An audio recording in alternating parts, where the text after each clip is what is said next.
दोस्तों, आचार्य चाणक्य अपनी चाणक्य नीति में कहते हैं कि टालने की आदत से हमें बहुत बड़ी हानि उठानी पड़ती है।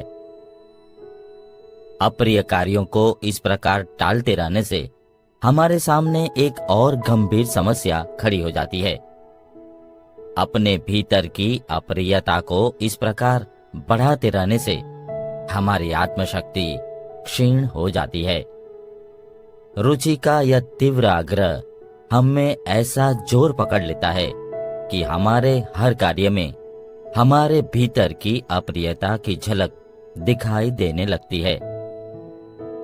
आचार्य कहते हैं, इस प्रकार अप्रिय कार्यों को टालते रहने से दूसरे कार्यों पर भी प्रभाव पड़ता है और आपकी कार्य करने की शक्ति क्षीण पड़ जाती है।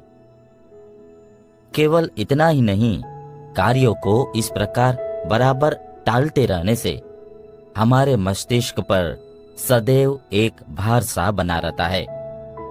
फिर हर कार्य को हम विवशता की स्थिति में, बड़ी परेशानी की अवस्था में और जल्दी में किसी प्रकार समाप्त करते हैं, जबकि हमारा हर कार्य सरलता से और थोड़े समय में ही पूरा हो सकता था। दोस्तों, चाणक्य नीति के अनुसार कार्य की चिंता वास्तविक कार्य से कहीं अधिक घातक होती है। वो हमें धीरे धीरे जलाती और खाती रहती है। जो व्यक्ति प्रतिदिन के कार्य को कल पर टालते जाते हैं, वे उसे कभी पूरा और सही नहीं कर पाते।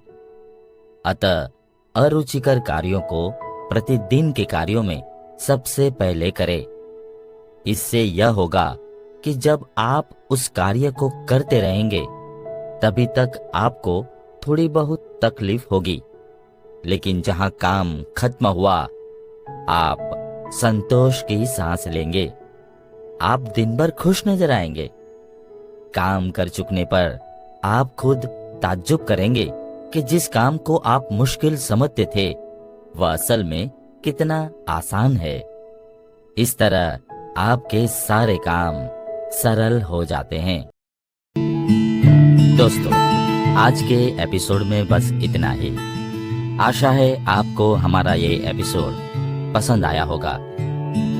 अगले एपिसोड में फिर मुलाकात होगी, फिर बातें होगी चाणक्य नीति पर। तब तक के लिए नमस्कार।